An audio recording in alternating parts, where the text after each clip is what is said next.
So when I started writing about the concept of rape culture and I started talking to people about this doctrine, it became immediately clear that there was a clear divide between people who knew what I was talking about and people who had no idea what I was talking about. When I spoke to young people, they tended to know what I meant when I referred to rape culture. When I spoke to most people over the age of 25, or those who weren't invested in the debate in some way, they tended to have either never heard of the concept before, or if they had heard of it, had dismissed it when they first heard it and not bothered to look at it any closer.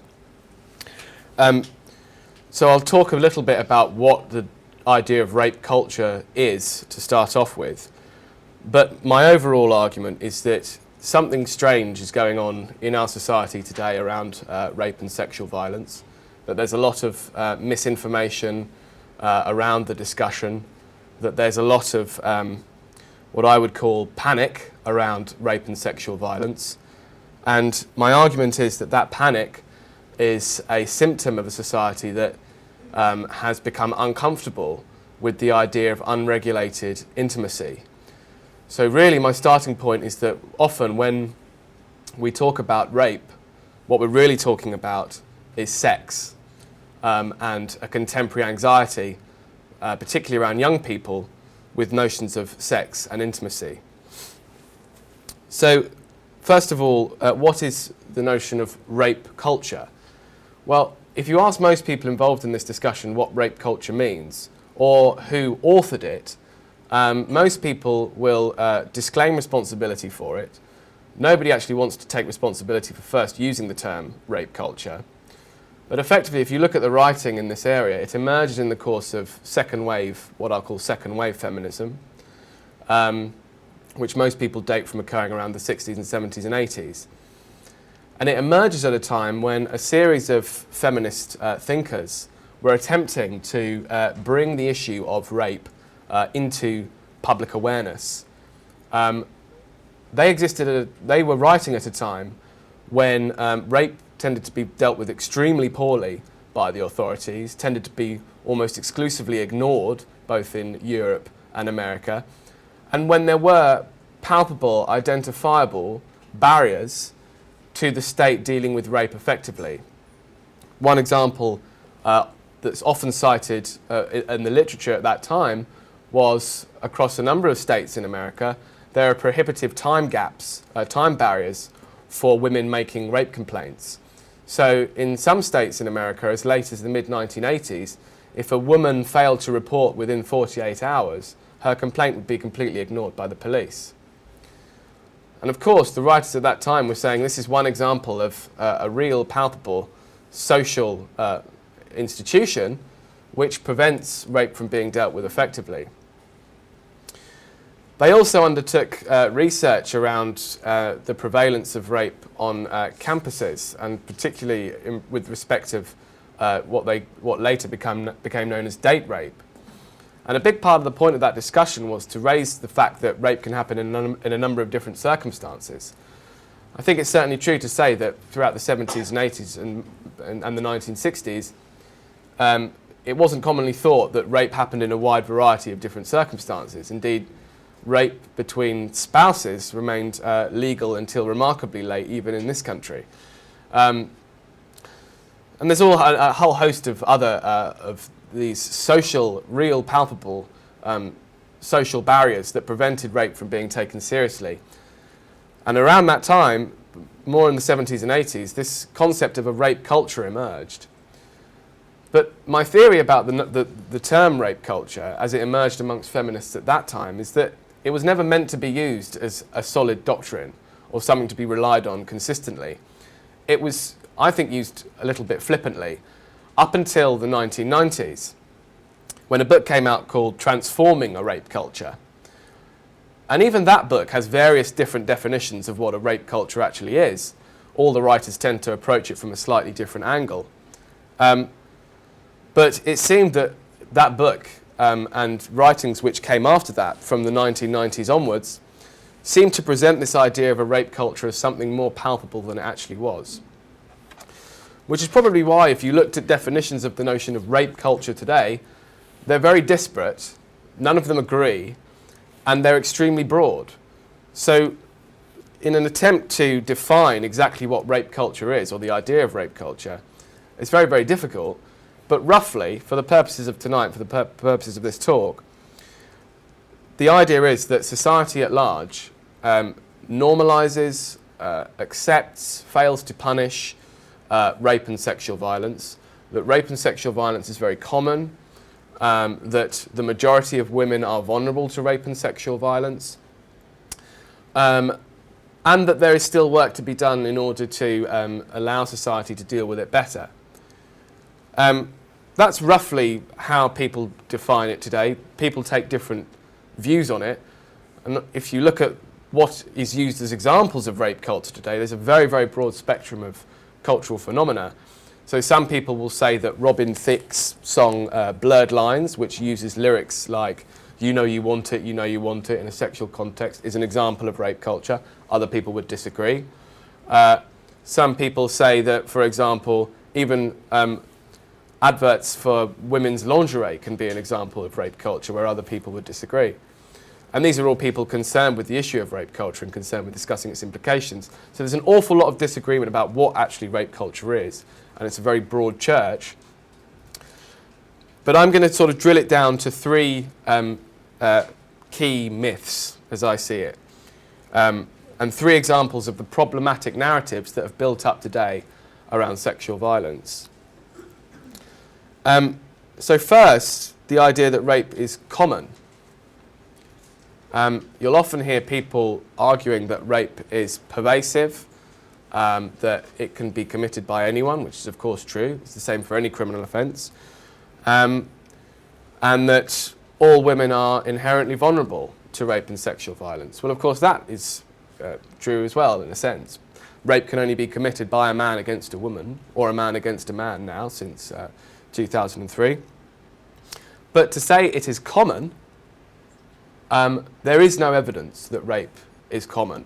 In fact, the crime survey for England and Wales, where the majority of these statistics are taken from, concedes that rape is still rare, incredibly rare. The statistic that is often used to present rape as very common is the statistic from the crime survey for England and Wales, which says that 80,000, or around about 80,000, it fluctuates, but around about 80,000 women are raped every year. Now, the problem with that statistic is that it's based on a survey.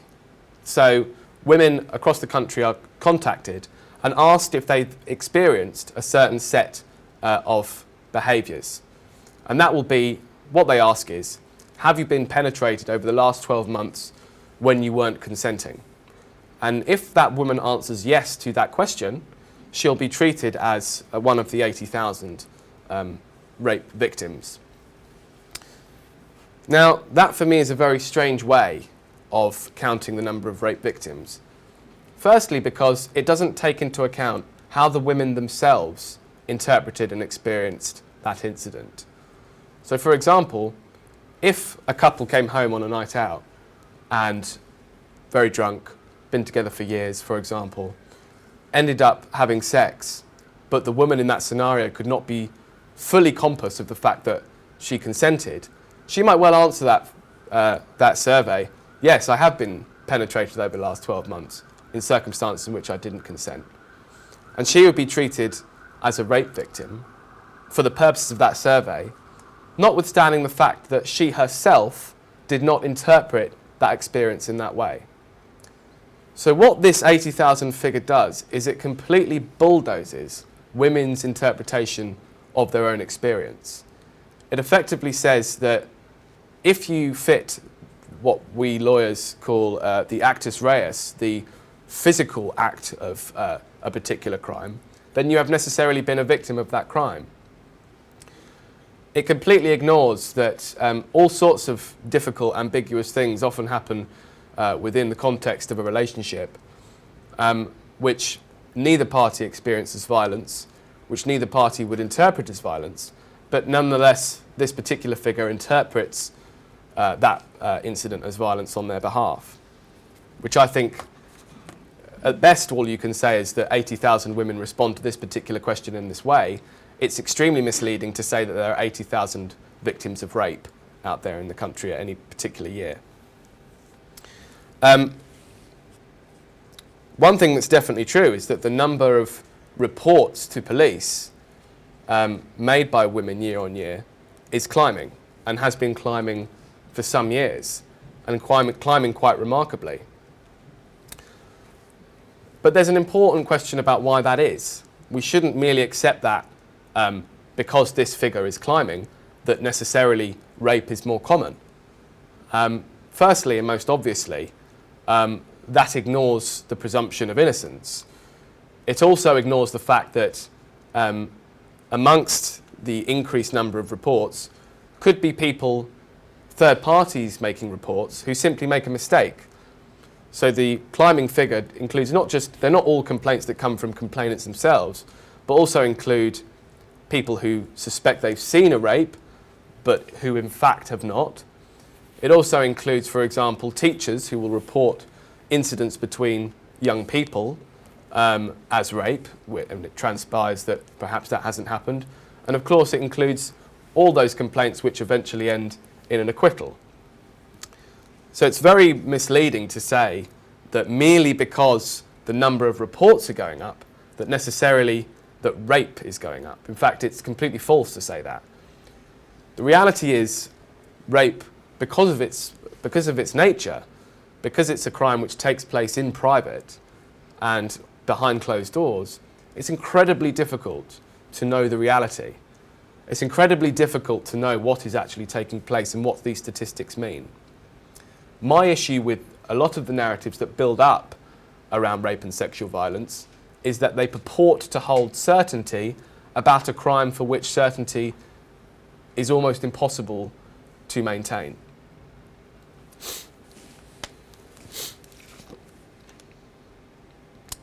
So, myth number 2, rapists get away with it in this country.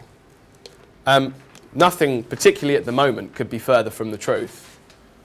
In 2014 to 2015, more people were charged with rape than ever before. More people, in terms of volume, were convicted than ever before. The conviction rate 4 years ago was at an all-time high. It's now started to fall. But importantly, the jury conviction rate, being the rate of juries who retire to consider a verdict and then return a guilty verdict, is at 56%. Or it was at least the last time the most reliable research into jury decision-making was made. And that's Home Office research. So we know that juries are more likely to convict when they are asked to than they are to acquit. They are more likely, when they are asked to make a call, to believe a complainant than they are to believe a defendant.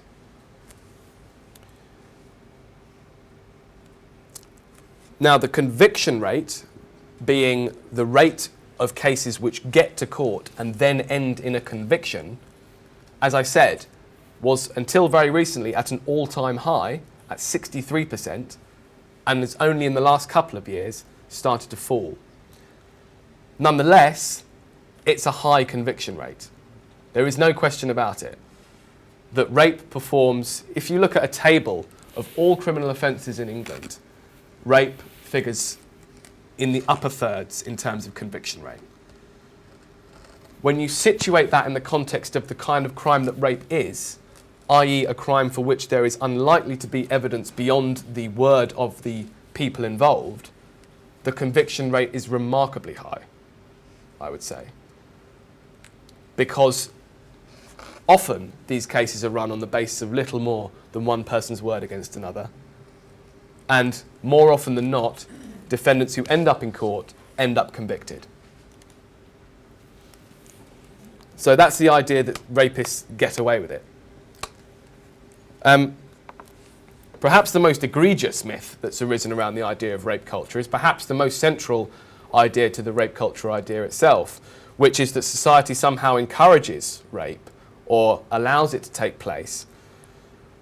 No idea has been more robustly refuted than that claim.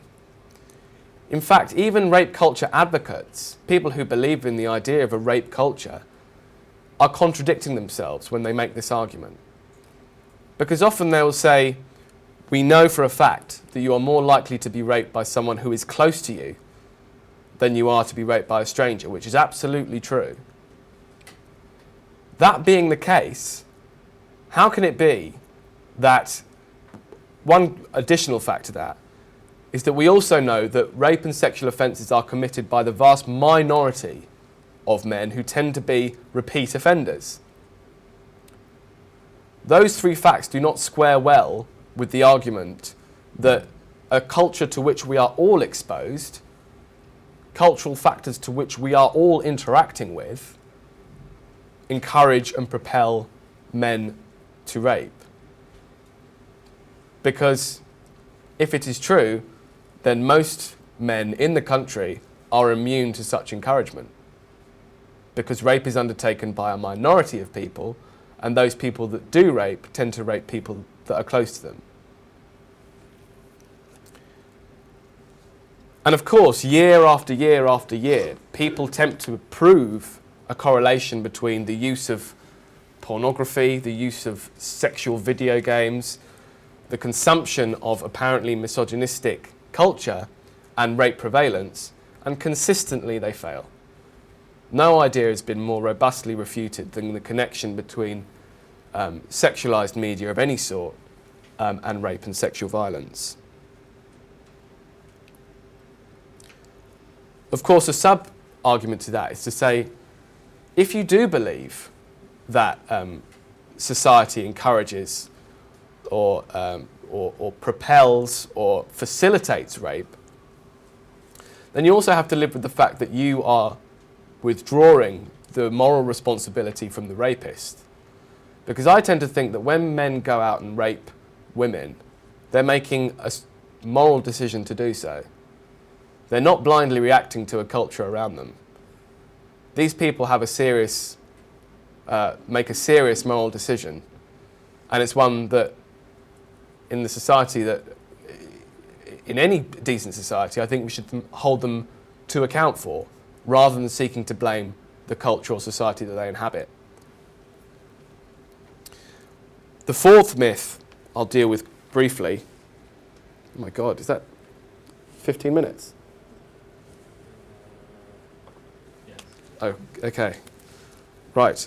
I'll ignore the fourth myth. I'll come back to the fourth myth, which is about police ignoring complainants, which is, if you're up to date on the discussion around this, you'll know that police do not ignore complainants. In fact, they take them more seriously than they ever have done, and are now seeing some issues with the extent to which they blindly believe complainants as opposed to actually investigating the allegation that they're making. So, right. So that picture I've just painted hopefully has convinced you that there are a number of narratives around rape which aren't true, are overly panicked, and which elevate a very, very difficult problem to deal with, but nonetheless a relatively small scale in terms of incident, into what is presented as a society-wide epidemic problem, which everyone in society needs to be concerned with dealing with.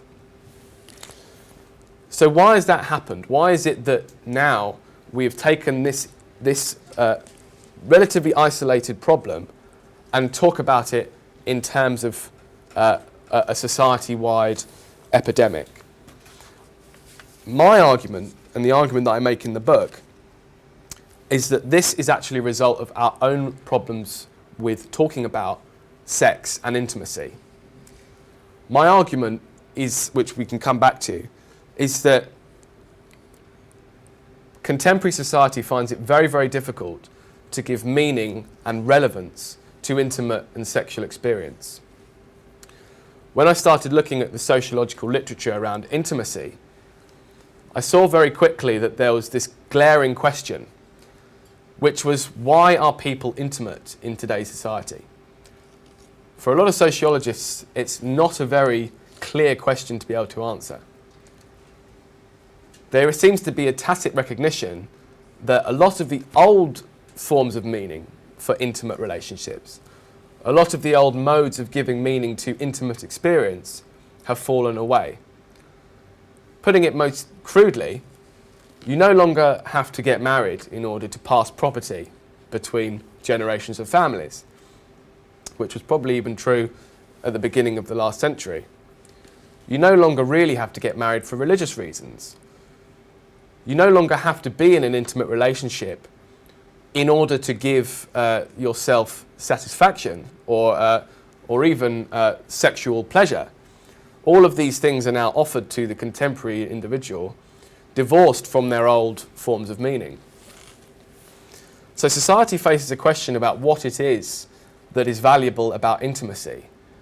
And I think that the discussion that we currently have around rape and sexual violence is a replacement for answering that question. And I think the most worrying way in which this manifests is around our inability to talk about sex and relationships with young people outside of the context of risk. So I think that our failure to give the impasse that intimacy and intimate relationships face nowadays mean that the only context in which intimacy is discussed is in the context of risk and the risk of violence. And that is why rape and sexual violence takes such a frontal position in our discussion around sex and relationships. So I've got a list of examples of how this plays out. But the most obvious, particularly around young people, is the proliferation of consent classes. So teaching children very, very early on that you are both at risk of being raped and risk of committing rape, and that in order to combat that risk, you need to educate yourself about how to avoid being a rapist and how to avoid raping someone. A proliferation of awareness campaigns run by people like the Metropolitan Police and around the student unions that effectively present a wide range of intimate experiences as possible gateways into violence. Censorship, so particularly on student campuses as well, the idea that the need to combat rape culture means that certain publications, certain pieces of art, and all sorts of other cultural artifacts need to effectively be censored out of existence for the threat of creating a heightened risk of rape and sexual violence.